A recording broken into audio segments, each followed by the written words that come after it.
a little bit less linear than your traditional ARPG. The open world content, most of it, outside of the gathering element and the world boss element, falls underneath the renown system. And you are probably familiar with the word renown if you played World of Warcraft in recent years. The renown system is actually very similar to Lost Ark's zone completion system, and that's essentially what it is. When you go through a zone, there'll be different objectives, viewpoints, strongholds to complete. They make them seem like it's going to be this like exploration. You'll go into some dark cave and find something, but you guys know that's just going to be fucking.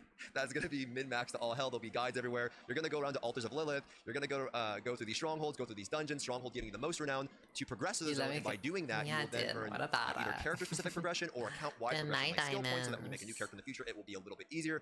You're going to want to go do all of that stuff, but that's something that's a little bit different than in previous Diablo titles. Are you playing Diablo 4 Legs? Very similar to Lost Ark zone completion, almost a copy-pasta in that way, which isn't a bad thing, but it is something that you'll probably be familiar with. Now, as you progress through the game, there's also going to be a system called Whispers of the Dead, and this is a rephrased bounty system, or even World Quest emissary system if you played WoW as well. Bounty if you played D3. There's just these little world quests that will pop up and rotate throughout the day on the map. If you complete them, you'll get a currency that you can then exchange at a vendor for some juice, and you'll also, from what we understand currently, you can exchange them or earn Nightmare Sigils, which is a pretty key currency in how the endgame loop will work. This bounty system, or Whispers of the Dead system, or World Quest system, will be available during the open beta at the start, whereas when the game actually launches, you'll have to unlock them later on in the game, so you will get a chance to see what it actually plays like, but it's nothing new and nothing that you haven't seen before. Now, there also is a system called Hell Tides. This will not be available to us on the beta like the Whispers of the Dead will, or their World Quest system will. Hell Tides is something that you unlock at World Tier 3, and it's just a world event system that will pop up on the map. You've seen world events in a lot of other games that you played before, world and you'll earn events. various shit for doing them. You're going to want to do them.